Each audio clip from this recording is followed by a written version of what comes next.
Welcome back. Taking your phone calls, 412-575-2600 on the Bordas and Bordas hotline. Also taking your tweets at Josh Taylor HD. Talking Steelers after a big win over Baltimore on the road. We will start on the phone lines. Let's start with David in the South Side. David, you're on the Nightly Sports Call. Yeah, how you doing today? Call. Thanks for calling in. I just wanted to say I think Cam Hayward played one heck of a game today. Absolutely. He was he was knocking people down. He was a monster. Absolutely. And what people don't realize is that not only on the defensive side, but on the offensive side, you can only gain ground by how good the offensive line plays. Everything starts from both lines on both sides of the ball. And today, they look like they're getting it together, and I'm sure they're going to be all right. What do you think? I'm with you. Thanks for the call. That was a pretty good point there by David. I'll see your Cam Hayward, and I'll raise you a stuff onto it. We haven't seen these two guys healthy at the same time a lot in the past season and a half or so. Remember, two had injury issues last year. Hayward was out for a good chunk of the season with this injury issue. So to have both of those guys healthy and together, shooting gaps, causing disruption, penetrating the line, making plays for this defense, having those two guys together is huge. And it seemed like if they couldn't get away from Cam Hayward one play, they were trying to get away from two at the next play, or they were trying to get away from one of the linebackers, or Shazier, or T.J. Watt.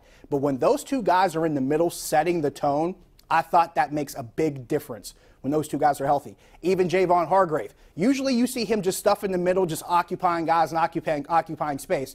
But we saw him on a play where he gets from his position, gets upfield about 5 yards to converge and make a tackle. I think he meets Hayward there for a tackle. And I tweeted about this. This is something, if you've ever seen video from OTAs when these guys are even at OTAs doing drills, Cam Hayward is barking at the other defensive lineman to get upfield and make plays. That is something that they really harp on, giving that maximum effort and getting off the line to get upfield and stay with the other 10 guys, I should say, on the field and make plays. So to see that happening today with both of those guys healthy and Hargrave helping, I think is huge. And to your point about the offensive line, I totally agree with you.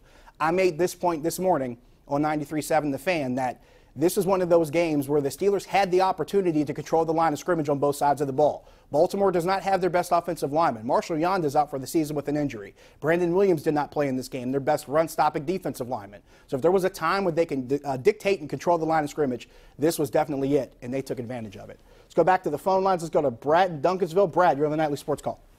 Hi, Josh. How are you, buddy? Good. How you doing, Brad? Good. I have a Steeler comment for you and a Pirate question. All right, go ahead. My Steeler comment is I think if the Steelers defense plays healthy, they'll do great in the long run. I'd agree with that. And my Pirate question is, do you think the Pirates will deal McCutcheon, or do you think that's the last time we'll ever see him in a Pirate uniform? That's a good question. I asked that question yesterday on Bucko Talk, Saturday, 7 a.m., 93.7 The Fan. I asked that same question. If this is the last we see of Andrew McCutcheon, first off, who do you build around moving forward? But I tend to believe that it's not a question of if they'll trade Andrew McCutcheon. It's probably a question of when.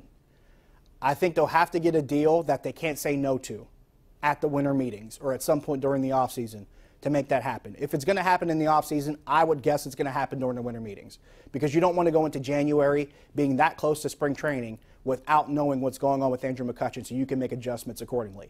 I'd like to think they'd make that move sometime between the World Series and the winter meetings in December. And if they don't get a deal that doesn't knock them off their feet, then maybe they wait till some point during the season.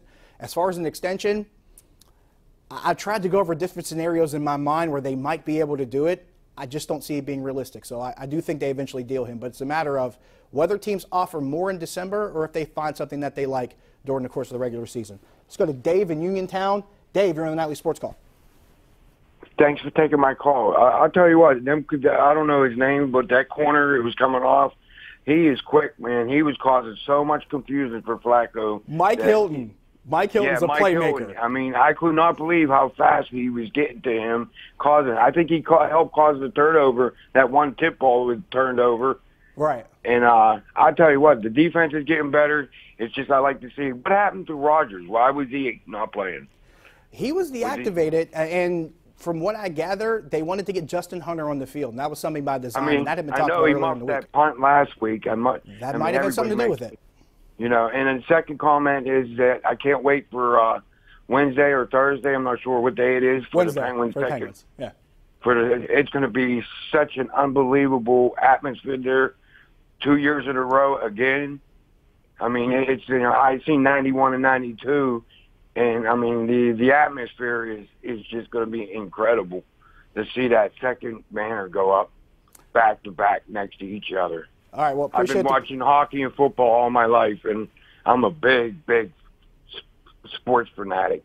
I wish the Penguins would have bought the Pirates when they had an opportunity. But like you said, McCatch he wouldn't do it.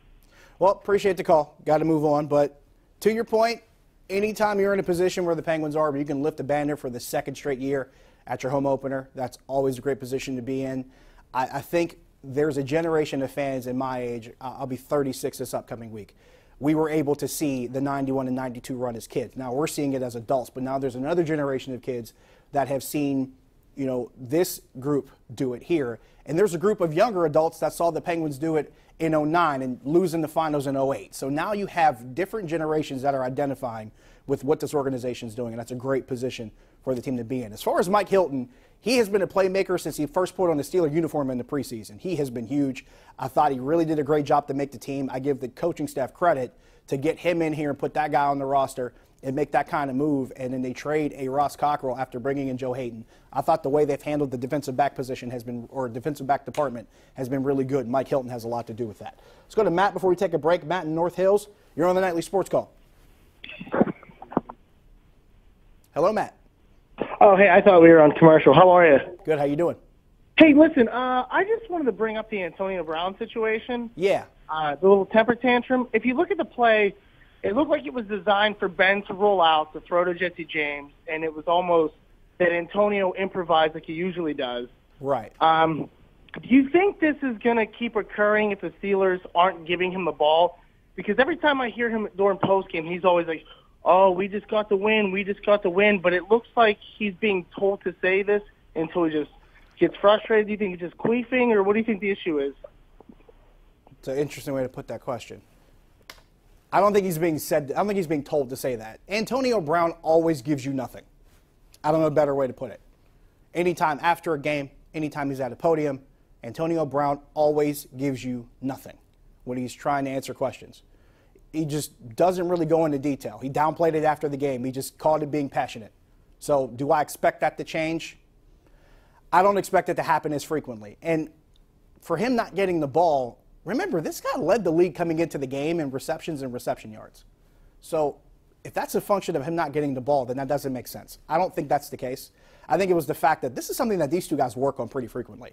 And the fact that that play broke down and Ben didn't see him open, when usually that's a play that they take advantage of and probably break it for a big gain, maybe it's more stemmed than that because they've done this for so long together and they have that kind of cohesion. Maybe that's stemming you for it. But I don't expect it to happen that many times during the year. Got to take a break. See you in a minute.